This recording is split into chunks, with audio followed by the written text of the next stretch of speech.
मित्रों नमस्कार। Solid study में आपका स्वागत है। हम लोग अध्ययन कर रहे हैं यूपी पुलिस भर्ती 2024 के लिए। जैसा कि हम लोगों को पता है कि हम लोग री एग्ज़ाम देने वाले हैं, तो हम लोगों को अभी से इतनी मेहनत करना है ताकि ये जो मौका मिला है, जब हम पेपर हम लोग देकर आए थे तो लग रहा था कि अगर थोड़ा मौका मिल जाता तो एक बार हम लोग अच्छे से सुधार कर पाते। तो जो हम लोगों को चांस मिल गई है उसको हम लोगों को बेकार नहीं जाने देना है, ज़्यादा से ज़्यादा नंबर बढ़ाना है ताकि हम लोगों का सिलेक्शन अब से पक्का हो जाए। तो हम लोग जो भी यूपीपी के अभी तक प्रीवियस ईयर के पेपर हो रहे हैं उसी के क्रम में हम लोग उसी का साल पेपर का अध्ययन कर रहे हैं। उसी के क्रम में आज हम लोग 27 जनवरी 2019 के जो सेकंड पाली का पेपर हुआ था उसके हम लोग हिंदी पार्ट का अध्ययन करेंगे। तो चलिए हम लोग देखते हैं कि पहला क्वेश्चन कौन सा है। चलिए शुरू करते हैं। क्वेश्चन नंबर 1 क्या है। क्वेश्चन नंबर 1 है, हम लोगों को देखना है कि निम्न कह रहा है कि एक छंद में कितने चरण होते हैं। तो जैसा कि हम लोग को पता है एक छंद में कितने चरण होते हैं, तो एक छंद में सामान्यतया कितने होते हैं, हम लोग को ध्यान देना है। सामान्यतः 4 चरण होते हैं, ये हम लोग को ध्यान देना। 4 से ज़्यादा भी हो सकते हैं, लेकिन सामान्य तौर पर 4 ही चरण होते हैं, ये हम लोग को ध्यान देना है कि एक छंद में कितने चरण होते हैं, 4 चरण होते हैं। चलिए नेक्स्ट हम लोग देखते हैं अगला क्वेश्चन। क्वेश्चन नंबर 2 क्या है। क्वेश्चन नंबर 2 है कि निम्नलिखित प्रश्न में 4 विकल्पों में से उस विकल्प का चयन करें जो दिए गए मुहावरे का सही अर्थ वाला विकल्प है, ये हम लोग को ध्यान देना है। तो कह रहा है कि गीदड़ भभकी क्या है। गीदड़ भभकी, इसका अर्थ होता है, गीदड़ भभकी का होता है कोरी धमकी। ये हम लोग को ध्यान देना क्या होता है, कोरी धमकी होता है कि वैसे केवल धमकी दी जाती है, जो उसको हम लोग गीदड़ भभकी भी कहते हैं। तो चलिए नेक्स्ट हम लोग देखते हैं क्वेश्चन नंबर अगला। क्वेश्चन नंबर 3 क्या है। क्वेश्चन नंबर 3 है हम लोगों का कि रस का संबंध किस धातु से, कह रहा है कि रस का संबंध किस धातु से माना जाता है, ये हम लोगों को ध्यान देना है। तो रस का संबंध किस धातु से माना जाता है, श्री धातु से। क्या माना जाता है, रस का संबंध श्री धातु से माना जाता है, ये हम लोग को ध्यान देना है। जिसका अर्थ होता है जो बहता है। क्या होता है, जो बहता है, ये हम लोगों को ध्यान देना है। रस का श्री धातु का अर्थ होता है, इसका मतलब होता है जो भाव, क्या होता है कि जो भाव हमारे हृदय में बहता है उसी को हम लोग क्या कहते हैं, रस कहते हैं। ये हम लोग को ध्यान देना है। चलिए नेक्स्ट हम लोग देखते हैं अगला क्वेश्चन। क्वेश्चन नंबर 4 क्या है। क्वेश्चन नंबर 4 है हम लोगों का कि निम्नलिखित प्रश्न में 4 विकल्प में से उस विकल्प का चयन करें जो दिशा निर्देशानुसार वाक्य परिवर्तन वाला सही विकल्प है। कह रहा है कि हाथी ने केला खाया, इसको हम लोग को किस में बदलना है, कर्मवाच्य में बदलना है। तो कर्म वाक्य के हिसाब से देखना है कि जैसे हाथी ने केला खाया तो मतलब हो जाएगा हाथी के द्वारा केला खाया गया, या हाथी से केला खाया गया। तो हम लोगों को ध्यान देना से या द्वारा होता है, ये हम लोगों को ध्यान दिए रहना है। हाथी के द्वारा केला खाया गया, तो इसमें कर्म पर ज़्यादा जोर दिया जा रहा है। क्या किया गया, केला खाया गया, ये हम लोगों को ध्यान देना है। तो इसमें ऑप्शन सी हो जाएगा। चलिए नेक्स्ट हम लोग देखते हैं अगला। क्वेश्चन नंबर 5 क्या है। क्वेश्चन नंबर 5 है कि इनमें से किस चिन्ह का अर्थ है आधा रुकना। किस चिन्ह का अर्थ है आधा रुकना, ये हम लोगों को ध्यान देना है। तो आधा रुकना का मतलब ये पूछ रहा है अर्ध विराम के बारे में। किसके बारे में, अर्ध विराम कौन सा चिन्ह है, ये हम लोगों को ध्यान देना है। तो अर्ध विराम हम लोगों को पता हो जाएगा ऑप्शन बी। क्या हो जाएगा, ऑप्शन बी। जैसा कि हम लोगों को पता है विराम 3 प्रकार के होते हैं। तो एक होता है मुख्य रूप से जो पहला होता है उसको कहते हैं हम लोग पूर्ण विराम। क्या होता है, पूर्ण विराम होता है। तो ये हम लोग को पता है पूर्ण विराम का सिंबल है, पूर्ण रूप से एक सीधी पाई होती है। और अर्ध विराम का होता है, जैसा कि हम लोगों को पता है ऊपर एक पॉइंट होता है और नीचे ऐसे करके होता है अर्ध विराम। और अगला होता है तीसरा, जिसको हम लोग कहते हैं अल्प विराम। क्या होता है, अल्प विराम होता है। हम लोगों को ध्यान देना है कि अल्प विराम का चिन्ह है बिल्कुल ऐसे करके, तो इसको अल्प विराम कहते हैं। अगर इसी के ऊपर बिंदी रख दी जाए तो अर्ध विराम हो जाता है, ये हम लोगों को ध्यान देना है। तो विराम मुख्य रूप से 3 प्रकार के होते हैं। चलिए हम लोग नेक्स्ट क्वेश्चन देखते हैं। क्वेश्चन नंबर अगला क्वेश्चन नंबर 6 है मित्रों, हम लोगों को ध्यान देना है कि निम्नलिखित प्रश्न में 4 विकल्पों में से दिए गए शब्द के सही समास वाला विकल्प पहचानिए। जो सही समास वाला विकल्प है, जैसे दिया है दशानन। क्या है, दशानन। दशानन का होता है 10 हैं आनंद जिसके। क्या है, 10 हैं आनंद जिसकी, हम लोगों को ध्यान देना है। 10 हैं आनंद जिसकी, ये गलत लिखा है आंगन, यहाँ आनंद हो जाएगा। क्या हो जाएगा, आनन, ये हम लोग को ध्यान देना है। 10 हैं आनंद जिसके, तो उसको हम लोग दशानन कहते हैं। दशानन हम लोग पता है स्पेशली रावण के लिए यूज किया जाता है। किसके लिए, रावण के लिए। तो जिस समास में तीसरी ओर, मतलब कह रहा है कि किसी अन्य पुरुष की ओर इंडिकेट कर रहा हो या स्पेशल किसी के लिए वो शब्द यूज किया जाता है, तो वहाँ पर बाहुव्रीहि समास होता है। ये हम लोगों को ध्यान देना है। तो यहाँ पर हमारा सही हो जाएगा ऑप्शन सी। चलिए नेक्स्ट हम लोग देखते हैं। अगला क्वेश्चन नंबर 7 है, क्या है? क्वेश्चन नंबर 7 है हम लोगों का कि निम्नलिखित प्रश्न में 4 विकल्प दिए गए हैं, उनमें से उस विकल्प का चयन करें जो शब्द वाक्य का सबसे अच्छा एक शब्द है। एक शब्द विकल्प है, हम लोग को ध्यान देना। कहने का मतलब शब्द समूह पूछ रहा है, शब्द समूह के लिए एक शब्द जिसे किसी भी स्थिति में टाला ना जा सके। क्या कह रहा है? टाला ना जा सके, उसको हम लोग क्या कहते हैं? अनिवार्य है, मतलब एकदम मस्ट है, इसको आप टाल नहीं सकते हैं। तो हमारा ऑप्शन सी सही हो जाएगा। चलिए नेक्स्ट हम लोग देखते हैं अगला क्वेश्चन। क्वेश्चन नंबर 8 क्या है? क्वेश्चन नंबर 8 है हम लोगों का कि निम्नलिखित प्रश्न में 4 विकल्प दिए गए हैं, जिनमें से एक शब्द दिए गए अनेकार्थी शब्द का अर्थ है। उस विकल्प को चुनना है हम लोगों को, उस विकल्प को चुने। तो अरुण क्या है? अरुण, अरुण का अर्थ इसमें से क्या हो जाएगा? तो हम लोगों को पता होना चाहिए कि जो अरुण है, अरुण का अर्थ होता है लाल। अरुण का अर्थ क्या? लाल होता है।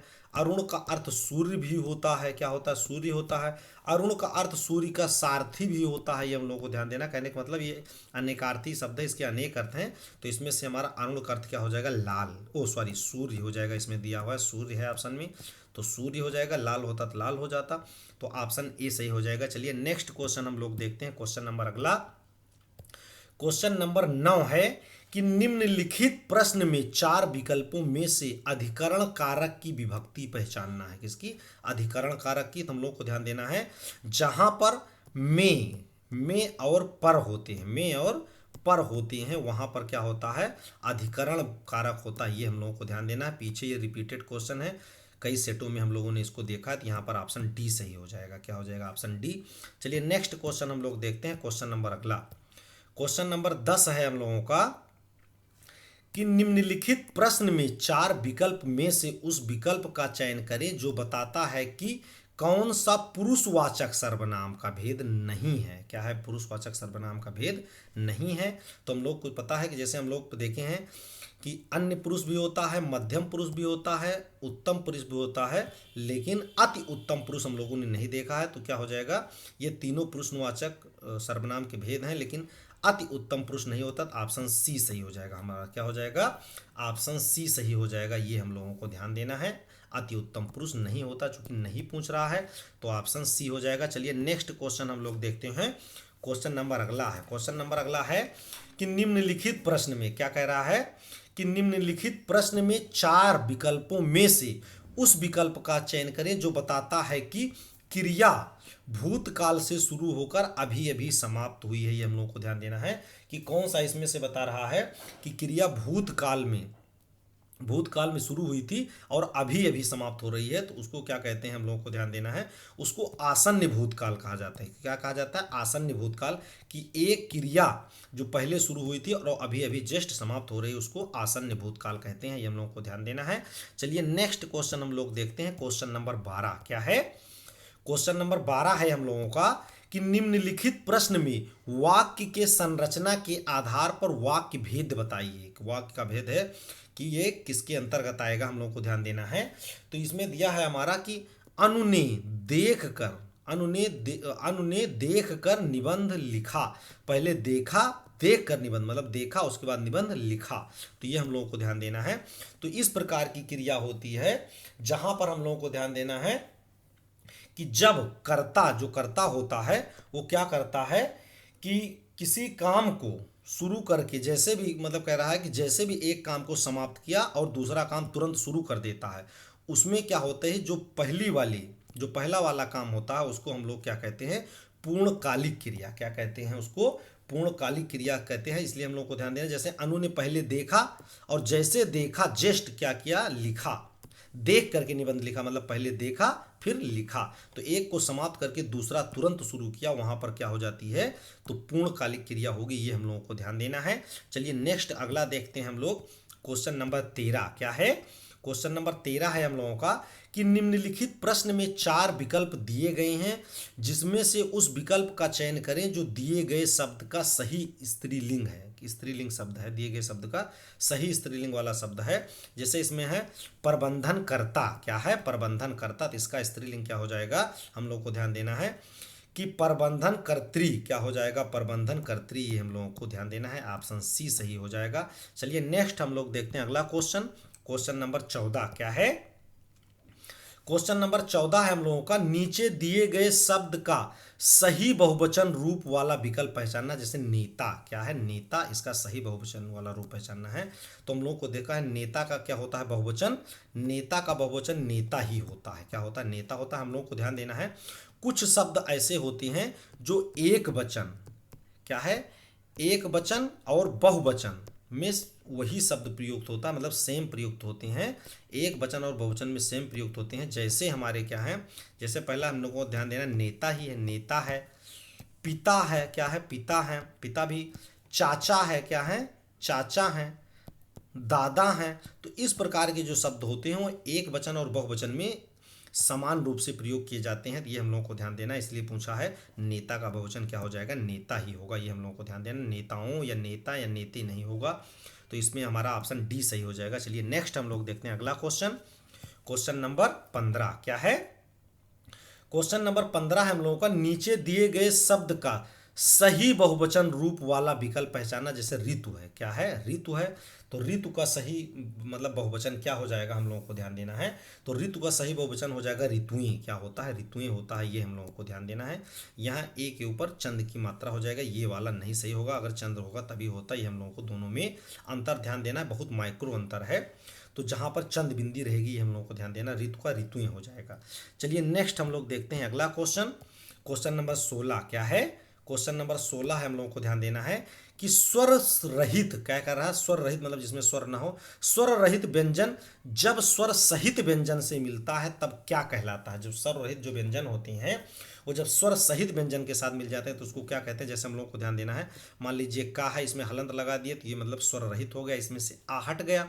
और जब स्वर रहित व्यंजन ये हो गया, और जब स्वर सहित व्यंजन के साथ मान लीजिए सा है, इसके साथ हम जोड़ देते हैं का के साथ सा को, मतलब इसमें ये स्वर रहित है चूंकि हलंत लग गया है, तो इसके साथ का के साथ सा को जोड़ देंगे तो यहाँ पर हो जाएगा क्षत्रिय वाला छा।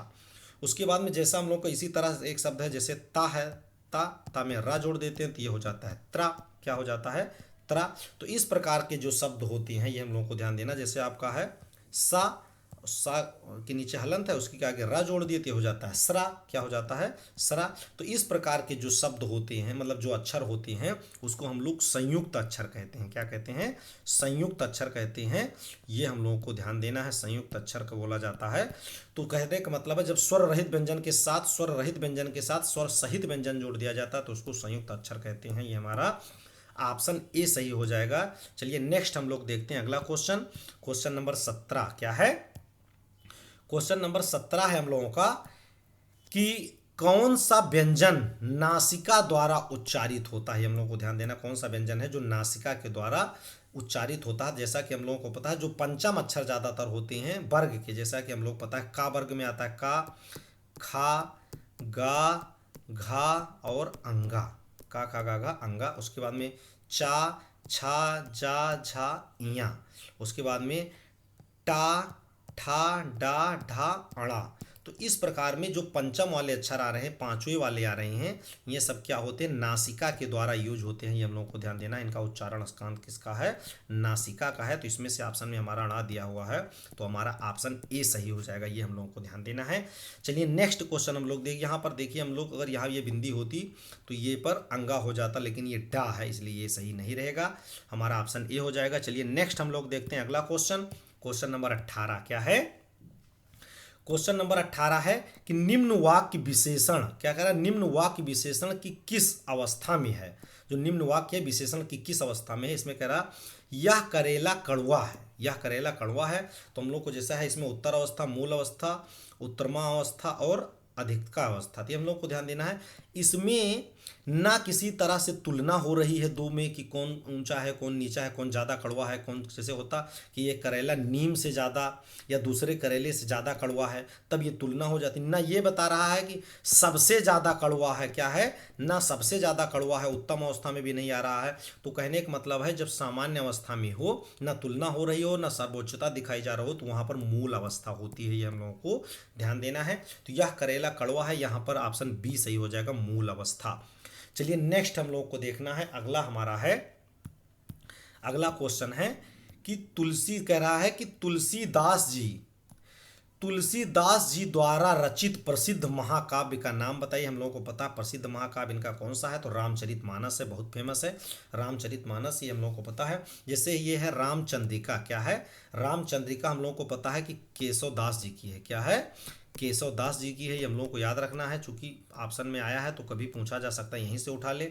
और जैसे हम लोगों को पता है कि अखरावट, क्या है, अखरावट मलिक मोहम्मद जायसी जी की है, किसकी है, मलिक मोहम्मद जायसी जी की है, ये फेमस रचनाएं हैं, इसे जो ज़्यादा पूछी गई है। जो चंद्रसार है ये रस खान जी की है, किसकी है, रस खान जी की है, ये हम लोगों को ध्यान देना है। तो इस प्रकार से ये मुख्य रचनाएं हैं, इसमें हम लोगों को देखना, चूंकि रामचरितमानस बहुत ज़्यादा सरल है तो कोई दिक्कत नहीं हुआ, लेकिन जैसे मान लीजिए रामचंद्रिका पूछ सकता है या अखरावट पूछ सकता है, तो ये हम लोग को याद किए रखना। चलिए नेक्स्ट क्वेश्चन हम लोग देखते हैं, क्वेश्चन नंबर अगला है क्वेश्चन नंबर 20, क्या है, क्वेश्चन नंबर 20 हम लोगों का रंगभूमि, क्या है, रंगभूमि किस प्रसिद्ध लेखक द्वारा रचित उपन्यास है। तो हम लोगों को पता है ये बहुत ज़्यादा फेमस उपन्यास है, इसको हम लोग कई बार देखे हुए हैं, ये कई लोग, हम लोग हाई स्कूल और 9th से इसको पढ़ रहे हैं। तो रंगभूमि किसकी रचना है, हम लोगों को ध्यान देना किसका उपन्यास है, तो मुंशी प्रेमचंद्र जी का, किसका है, मुंशी प्रेमचंद्र जी की रचना है, उनका उपन्यास है, ये हम लोगों को ध्यान देना है।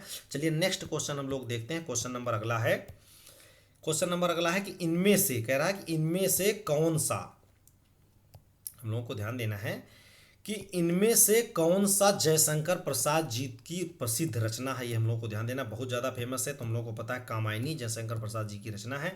उसके बाद में हम लोग को देखना है, चूंकि ये बहुत ज़्यादा प्रसिद्ध उनकी रचना है तो बार बार पूछा जा सकता है। एक चीज़ हम लोग को ध्यान देना, जैसे हम लोग को देखना है नीरजा, बहुत फेमस है, नीरजा महादेवी जी की रचना है, महादेवी जी की रचना है, बहुत ज़्यादा फेमस है, ये हम लोगों को ध्यान देना है, महादेवी प्रसाद वो महादेवी वर्मा जी की है।